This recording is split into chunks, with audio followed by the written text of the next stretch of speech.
ਕੁਤਬਾ ਉਹ ਜਿਹੜਾ ਖੋਖਰ ਕੁਤਬਾ ਖੋਖਰ ਹੈ ਨਾ ਉਹ ਬੜਾ ਤਕੜਾ ਬੰਦਾ ਉਹਦੇ ਨਾਲ ਜਿਹੜੇ ਬਾਕੀ ਵਾਲੇ ਪਿੰਡ ਹੈ ਨਾ ਸਾਰੇ ਆ ਤੇ ਉਹਦੇ ਪਿੰਡ ਚ ਹੈ ਉਹ ਠੁੱਗੇ ਸਾਹਿਬ ਬਣ ਤੇ ਟੱਪਿਆ ਹੈ ਤਕੜਾ ਜਸਾ ਉਹ ਘੋੜੀ ਦੇ ਉੱਤੇ ਚੜਿਆ ਕੰਨੀ ਤੇ ਲਗਾਇਆ ਹੈ ਕਿਸੇ ਨਹੀਂ ਪੁੱਛਿਆ ਸਾਨੂੰ ਅਗਾ ਆ ਗਿਆ ਸਾਥ ਕੇ ਗਾਈ ਨਹੀਂ ਹਰ ਬਣਾ ਉੱਥੇ ਰਹਿ ਗਈਆਂ। ਹਾਂ ਰਹਿ ਗਈ ਇੱਥੇ ਹੱਥਿਆ ਹੈ ਨਾ ਆ ਡੱਬੇ ਕੋਲ ਅਸੀਂ ਮੰਜੀਆਂ ਤੇ ਨਹੀਂ ਸੌਂਦੇ ਹਿੰਦੂਆਂ ਦੇ ਪੱਲੇ ਤੇ ਸੌਂਦੇ ਹੈਗਾ 13 ਚ ਗਏ ਜੀ। ਚੜ੍ਹਦੇ ਪੰਜਾਬ ਨੂੰ ਸਤਿ ਸ੍ਰੀ ਅਕਾਲ ਤੇ ਲਹਿੰਦੇ ਪੰਜਾਬ ਨੂੰ अस्सलाम वालेकुम। ਸੋਹਣੇ ਪੰਜਾਬੀ ਵੀਰੋ, ਕੀ ਹਾਲ ਚਾਲ ਹੈ ਤੁਹਾਡਾ? ਅਸੀਂ ਕੋਸ਼ਿਸ਼ ਕਰਨੇ ਆ ਉਹ ਰੂਹਾਂ ਤੁਹਾਡੇ ਕੋਲੇ ਲੈ ਕੇ ਆਈਏ ਜਿਹੜੀਆਂ ਪਾਕਿਸਤਾਨ ਤੇ ਹਿੰਦੁਸਤਾਨ ਦੇ ਵੰਡ ਤੋਂ ਪਹਿਲੇ ਦੀਆਂ ਸਨ ਤੇ ਜਿਨ੍ਹਾਂ ਨੂੰ ਉਸ ਦੌਰ ਦਾ ਸੰਭਾਲਿਆ ਤੇ ਉਹ ਗੱਲਾਂ ਬਾਤਾਂ ਤੁਹਾਡੇ ਨਾਲ ਕਰੀਏ। ਤੇ ਅੱਜ ਜਿਹੜੇ ਬਜ਼ੁਰਗ ਸਾਡੇ ਨਾਲ ਮੌਜੂਦ ਨੇ ਜੀ, ਇਹ ਹੁਣ ਤਾਂ ਹਾਲ ਇੱਥੇ ਰਹਿ ਰਹੇ ਨੇ। ਖੁਸ਼ਹਾਲ ਸਿੰਘ ਬਾਬਾ ਅਤਾ ਮੁਹੰਮਦ ਇਹਨਾਂ ਦਾ ਨਾਂ ਹੈ। ਤੇ ਆਓ ਜ਼ਰਾ ਉਹਨਾਂ ਨਾਲ ਗੱਲਬਾਤ ਕਰਨੇ ਆ ਔਰ ਉਹ ਆਪਾਂ ਨੂੰ ਦੱਸ ਪਾਵਣਗੇ ਕਿ ਹਿੰਦੁਸਤਾਨ ਉਹ ਕਿੱਥੋਂ ਦੇ ਉਹਨਾਂ ਦਾ ਰਹਿਣ ਸੀ, ਕਿਹੜਾ ਵਸੇਬ ਸੀ ਉਹਨਾਂ ਦਾ, ਤੇ ਉੱਥੋਂ ਦੀਆਂ ਗੱਲਾਂ ਬਾਤਾਂ ਕਰਨੇ। ਬਾਬਾ ਜੀ ਕੀ ਹਾਲ ਹੈ? ਚੰਗਾ ਹੈ ਸੁਣਾਓ। ਠੀਕ ਹੈ ਤਬੀਅਤ ਵੱਲ ਹੈ? ਵਾਹ ਮਾਸ਼ਾਅੱਲਾ ਹੁਣ ਵੀ ਵਾਵਾ ਫਿੱਟ ਲੱਗ ਰਿਹਾ ਜੀ। ਅੱਛਾ ਇਹ ਦੱਸੋ ਕਿ ਪਾਕਿਸਤਾਨ ਤੇ ਹਿੰਦੁਸਤਾਨ ਦੀ ਜਦੋਂ ਵੰਡ ਹੋਈ ਏ ਜੀ ਤੁਹਾਡੀ ਉਮਰ ਕਿੰਨੀ ਸੀ? ਮੇਰੀ ਉਮਰ ਅਸਲੀ ਦਹਾਈ ਨਾ 8 ਸਾਲ 8 ਸਾਲ। 8 ਸਾਲ ਸਹੀ ਜੀ ਜੀ। ਬੱਚਾ ਯਾਦ ਮੈਂ ਤੁਰਤੇ ਹੀ ਆਏ ਮੈਂ ਡਾਚੀ ਦੇ ਚਾਹਤੇ ਅੱਛਾ ਉਹ ਠੀਕ ਹੈ, ਉਹ ਬਾਅਦ ਚ ਗੱਲ ਕਰਾਂਗੇ। ਇਹ ਦੱਸੋ ਵੀ ਹਿੰਦੁਸਤਾਨ ਕਿਹੜੇ ਪਿੰਡ 'ਚ ਰਹਿੰਦੇ ਸੋ? ਤੇਜੇ ਵਾਲੇ ਦੇ ਪਿਛੜੀ ਤੇਜੇ ਵਾਲੀ ਤੇਜੇ ਵਾਲਾ ਤੇਜੇ ਵਾਲਾ ਪਿੰਡ ਤੇਜੇ ਵਾਲੇ ਪਿੰਡ ਰਹਿੰਦੇ ਸੋ। ਤੇ ਤੁਹਾਡੇ ਵਾਲਦ ਸਾਹਿਬ ਦਾ ਕੀ ਨਾਂ ਸੀ? ਅਮੀਰਾ ਅਮੀਰਾ ਦੇ ਨਾਂ ਤੇ ਮਸ਼ਹੂਰ ਸਨ ਤੇਜੇ ਵਾਲਾ ਪਿੰਡ। ਤੇ ਨੇੜੇ ਸ਼ਹਿਰ ਕਿਹੜਾ ਪੈਂਦਾ ਸੀ?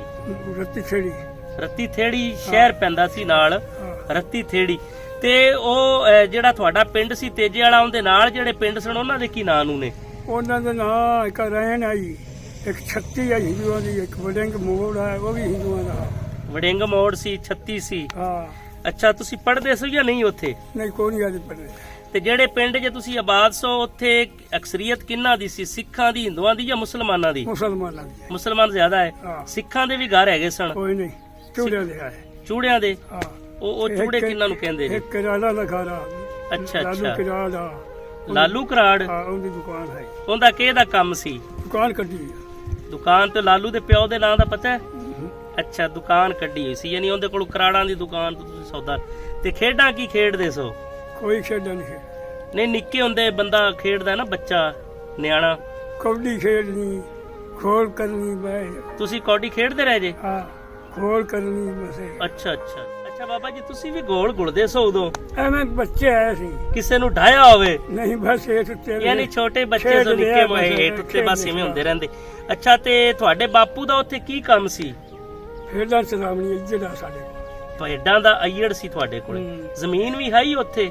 ਜ਼ਮੀਨ ਆਈ ਵੇਚ ਦਿੱਤੀਆਂ ਨੇ ਉੱਥੇ। ਜ਼ਮੀਨ ਕਿਹਨੂੰ ਵੇਚੀ ਸੀ? ਉਹ ਸਿੱਖਾਂ ਲਈ ਹੈ। ਅੱਛਾ ਸਿੱਖਾਂ ਨੇ ਤੁਹਾਡੇ ਕੋਲ ਜ਼ਮੀਨ ਲਈ ਸੀ, ਯਾਨੀ ਬਟਵਾਰੇ ਤੋਂ ਪਹਿਲੇ। ਅੱਛਾ ਹੁਣ ਆਪਾਂ ਜ਼ਰਾ ਇਸ ਵੱਲ ਆਨੇ ਹੈ ਕਿ ਜਦੋਂ ਪਾਕਿਸਤਾਨ ਤੇ ਹਿੰਦੁਸਤਾਨ ਦੀ ਵੰਡ ਹੋਈ 47 ਦੇ ਵਿੱਚ, ਤਾਂ ਉਸ ਵਕਤ ਤੁਹਾਡੀ ਤਕਰੀਬਨ ਉਮਰ ਕਿੰਨੀ ਸੀ? 8 ਸਾਲ ਸੀ। ਤੁਹਾਨੂੰ ਪਹਿਲੀ ਵਾਰੀ ਜਦੋਂ ਪਤਾ ਲੱਗਿਆ ਵੀ ਵੰਡ ਹੁੰਦੀ ਪਈ, ਉਹ ਤੁਹਾਨੂੰ ਕਿਵੇਂ ਪਤਾ ਚੱਲਿਆ ਸੀ? ਤੁਹਾਨੂੰ ਕਿਵੇਂ ਖਬਰ ਪਹੁੰਚੀ ਕਿ ਪਾਕਿਸਤਾਨ ਹਿੰਦੁਸਤਾਨ ਦੀ ਵੰਡ ਹੋ ਗਈ ਤੇ ਪਾਕਿਸਤਾਨ ਅਲੱਗਾ ਹੋ ਗਿਆ? ਕੋਈ ਸਾਨੂੰ ਪਤਾ ਨਹੀਂ ਲੱਗਾ। ਨਹੀਂ ਪਤਾ ਕਿਵੇਂ ਚੱਲਿਆ? ਖਬਰ ਕਿਵੇਂ ਪੜੀ? ਪਤਾ ਲੱਗਾ ਕਿ ਸਾਡੇ ਕੋਲੋਂ ਗੱਡੇ ਲੱਗਦੇ ਆ ਹਿੰਦੂਆਂ ਦੇ। ਗੱਡੇ ਹਿੰਦੂਆਂ ਦੇ ਲੰਘਦੇ ਸਨ? ਇੱਥੋਂ ਪਾਕਿਸਤਾਨ ਚ ਜਾਂਦੇ ਆ। ਅੱਛਾ ਮਰੀਜ਼ ਤੇ। ਅੱਛਾ ਅਸੀਂ ਪੁੱਛਦੇ ਮਰੀਜ਼ ਤੇ ਆਏ ਆ ਭਾਈ, ਤੇ ਹੱਲਾ ਗੁੱਲਾ ਪਿਆ ਖੜਾ ਹੈ। ਅੱਛਾ ਹਿੰਦੂ ਯਾਨੀ ਇਧਰੋਂ ਪਾਕਿਸਤਾਨ ਵੱਲੋਂ ਪਿੱਛੇ ਇੰਡੀਆ ਨੂੰ ਜਾ ਰਹੇ ਸਨ? ਹਾਂ। ਤੇ ਅਸਾਂ ਮੰਨਣਾ ਨਹੀਂ ਕੀਤਾ। ਤੁਹਾਨੂੰ ਯਕੀਨ ਨਾ ਆਇਆ ਵੀ ਕੋਈ ਨਹੀਂ ਵੰਡ ਵੀ ਤਾਂ ਹੋ ਹੀ ਨਹੀਂ ਸਕਦਾ? ਕਦੇ ਹੋ ਸਕਦੀ ਐ ਹੁੰਦੀ ਨਹੀਂ। ਅੱਛਾ ਬਸ। ਤੇ ਫਿਰ ਕਿਵੇਂ ਯਕੀਨ ਆਇਆ ਵੀ ਵੰਡ ਹੋ ਗਈ? ਮੋਢੇ ਫੀਸ ਥੋੜਾ ਪਤਾ ਲੱਗ ਗਿਆ। ਅੱਛਾ ਜਦੋਂ ਤੁਸੀਂ ਉੱਥੋਂ ਟੁਰੇ, ਉੱਥੇ ਤੁਹਾਡੇ ਘਰ ਕਿਵੇਂ ਦੇ ਸਨ ਇੰਡੀਆ ਦੇ ਅੰਦਰ? ਕੀ ਕਹਿੰਦਾ? ਇੰਡੀਆ ਦੇ ਵਿੱਚ ਤੁਹਾਡੇ ਘਰ ਕਿਵੇਂ ਦੇ ਸਨ? ਕਿਵੇਂ ਦੇ ਸਨ? ਤੁਹਾਡੇ ਘਰ ਕਿਹੜੇ ਸਨ? ਕੱਚੇ ਸਨ ਪੱਕੇ ਸਨ? ਕਈ ਪੱਕੇ ਆ ਕਈ ਕੱਚੇ ਆ। ਤੁਹਾਡੇ ਘਰ ਕਿਵੇਂ ਸਨ? ਕੱਚੇ ਆ। ਤੇ ਉਹ ਪਿੰਡ ਕਿੱਡਾ ਕੁ ਸੀ? ਵੱਡਾ ਪਿੰਡ, ਤਗੜਾ ਪਿੰਡ ਸੀ। ਅੱਛਾ ਤੇ ਇਹ ਦੱਸੋ ਵੀ ਉੱਥੋਂ ਫਿਰ ਜਦੋਂ ਤੁਸੀਂ ਟੁਰੇ ਤੇ ਕਿੰਨੇ ਜੀ ਸੋ? ਅਸੀਂ ਸਰ ਮੇਰੀਆਂ ਭੈਣਾਂ ਹਨ 5। ਅੱਛਾ ਇੱਕ ਮੇਰੀ ਮਾਂ, ਇੱਕ ਮੇਰਾ ਪਿਓ, ਇੱਕ ਮੈਂ। ਤੁਸੀਂ ਉੱਥੋਂ ਟੁਰੇ, ਉਹਨਾਂ ਦੀ ਉਂਗਲ ਪੜ ਕੇ ਤੁਸੀਂ ਉੱਥੋਂ ਨਿਕਲ ਪਏ।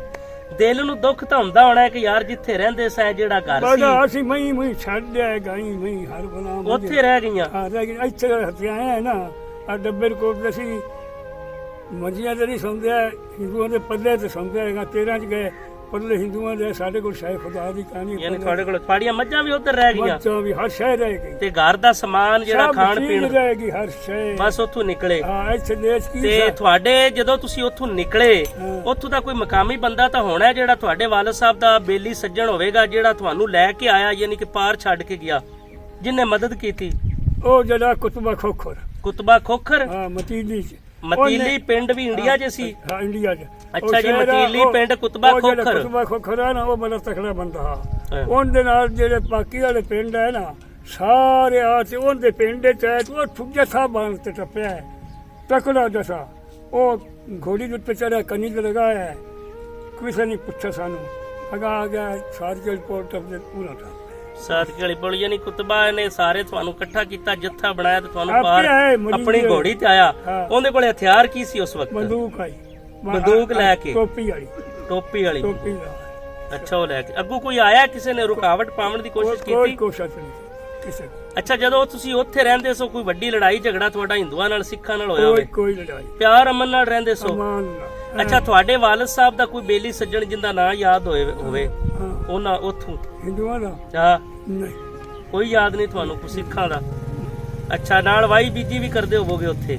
ਨਹੀਂ ਬਾਈ ਨੇ ਸੀ ਜਿਹੜਾ ਸਾਡੇ ਕੋਲ ਕਿਹੜਾ ਚਾਰ ਅੱਛਾ ਬੇਟਾ ਹੀ ਚਾਰ ਹਿੱਸੇ ਤੇ ਦਿੱਤੀ ਜਾਈ ਜਮਰ ਵੇਚ ਤੇ ਜੀ ਉਹ ਜ਼ਮੀਨ ਜਿਹੜੀ ਨਾ ਉਹ ਹਿੱਸੇ ਤੇ ਦਿੱਤੀ ਜਾਈ। ਅੱਛਾ ਉਹ ਮੁੱਲ ਹਿੱਸਾ ਆ ਜਾਂਦਾ ਤੁਮਰ ਵਿੱਚ ਜ਼ਮੀਨ ਹੀ ਵੇਚ ਸਕਦੀ। ਅੱਛਾ ਰੋਲੇ ਤੋਂ ਅੱਗੇ ਤੇ ਨਹੀਂ ਤੁਹਾਨੂੰ ਪਹਿਲਾਂ ਹੀ ਪਤਾ ਲੱਗ ਗਿਆ ਰੋਲਾ ਪੈ ਜਾਣਾ ਤਾਂ ਵੇਚੀ ਆ? ਹਾਂ ਕੋਈ ਹੋਰ ਮੁਤਾਲਬਾ ਕੋਈ ਹੋਰ ਮਸਲਾ ਸੀ? ਅੱਛਾ ਕੋਈ ਇਸ ਤਰ੍ਹਾਂ ਦਾ ਮਸਲਾ ਜਿੰਦੀ ਵਜ੍ਹਾ ਤੋਂ ਤੁਸੀਂ ਜ਼ਮੀਨ ਵੇਚੀ। ਉਹ ਉਸ ਵਕਤ ਜ਼ਮੀਨ ਕਿੰਨੇ ਦੀ ਵਿਕੀ ਸੀ ਤੁਹਾਡੀ? 10,000 ਨੂੰ ਮੁਰੱਬਾ ਜੀ? 10,000 ਨੂੰ ਮੁਰੱਬਾ 10,000 ਨੂੰ ਮੁਰੱਬਾ ਉਦੋਂ ਤੁਹਾਡੀ ਜ਼ਮੀਨ ਵਿਕੀ ਤੇ ਕਿੰਨੀ ਜ਼ਮੀਨ ਸੀ ਤੁਹਾਡੇ ਕੋਲੇ? 4 ਮੁਰੱਬੇ। 4 ਮੁਰੱਬੇ ਵੇਚ ਦਿੱਤੇ? 4 ਫਿਰਾ ਹੈ 40,000 ਚ 4 ਮੁਰੱਬੇ ਵੇਚ ਦਿੱਤੇ ਤੇ 4 ਫਿਰਾ ਹੈ। ਅੱਛਾ ਇਹ ਫਿਰਾ 4 ਹੈ। ਇਹਨਾਂ ਦਾ ਕੀ ਨਾਂ ਸੀ ਚਾਰਾਂ ਭਰਾਵਾਂ ਦਾ? ਇਹ ਮੇਰੇ ਪਿਓ ਨਾਮ ਵੀਰਾ ਵੱਡਾ ਆਮਾ ਛੋਟਾ सम्मा ਉਸ ਤੋਂ ਛੋਟਾ ਮੁਹੰਮਦ ਦੀਨ ਉਸ ਤੋਂ ਛੋਟਾ। ਅੱਛਾ ਛੋਟਾ ਮੁਹੰਮਦ ਦੀਨ ਦੀ ਵੀ ਕੀ ਤਹਿਸੀਲਦਾਰ ਦੇ ਪੇਸ਼ ਹੋਏ ਉਹਨੇ ਕਿ ਬੱਚਾ ਹੈ ਮੈਂ ਨਹੀਂ ਇੰਤਕਾਲ ਕਰਨਾ ਭਾਈ ਕਹਿੰਦੀ ਰਹੇਗੀ ਇਹਨੂੰ ਪਈ ਉੱਥੇ ਹਾਸਲਪੁਰ 40 ਕਿੱਲਾ ਇਹਨੂੰ ਫਿਰ ਹਾਸਲਪੁਰ 40 ਕਿੱਲਾ ਮਿਲ ਗਈ। ਉਹ ਬਾਈਆਂ ਵੀ ਕਹਿੰਦਾ ਅੱਛਾ ਉਹ ਚੰਗਾ ਰਹਿ ਗਿਆ ਬੜਾ। ਚਲੋ ਠੀਕ ਹੋ ਗਿਆ ਜੀ। ਬਾਬਾ ਜੀ ਹੋਰੀ ਤੁਹਾਨੂੰ ਦੱਸ ਪਾ ਰਹੇ ਸਨ ਬਟਵਾਰੇ ਤੋਂ ਪਹਿਲੇ ਦੀਆਂ ਗੱਲਾਂ ਅਸੀਂ ਤੁਹਾਡੇ ਨਾਲ ਸਾਂਝ ਪਾਈ ਤੇ ਬੀਤੇ ਸਮੇਂ ਦੀਆਂ ਗੱਲਾਂ ਕੀਤੀਆਂ। ਇਹ ਉਹ ਗੱਲਾਂ ਨੇ ਜਿਹੜੀਆਂ ਰੂਹ 'ਚ ਵਸ ਜਾਂਦੀਆਂ ਨੇ ਤੇ ਸਾਨੂੰ ਉੱਥੇ ਖੜਾ ਕਰ ਦਿੰਦੀਆਂ ਨੇ ਜਿੱਥੇ ਇਹ ਲਾਈਨ ਕੋਈ ਨਹੀਂ ਸੀ, ਕੋਈ ਰੁਕਾਵਟ ਕੋਈ ਨਹੀਂ ਸੀ ਤੇ ਸਾਰੇ ਰਲ ਕੇ ਵਸਦੇ ਸਨ ਤੇ ਹੱਸਦੇ ਸਨ ਖੇਡਦੇ ਸਨ। ਤੇ ਬਾਬੇ ਜੀ ਦਾ ਬਚਪਨ ਵੀ ਅਸੀਂ ਤੁਹਾਡੇ ਸਾਹਮਣੇ ਦੱਸਿਆ। ਐਵੇਂ ਦੀਆਂ ਹੋਰ ਰੂਹਾਂ ਪਿਆਰੀਆਂ ਰੂਹਾਂ ਲੈ ਕੇ ਤੁਹਾਡੀ ਖਿਦਮਤ 'ਚ ਫੇਰ ਹਾਜ਼ਰ ਹੋਵਾਂਗੇ। ਤਦ ਤੱਕ ਤੁਹਾਡਾ ਤੇ ਸਾਡਾ ਰੱਬ ਰਾਖਾ।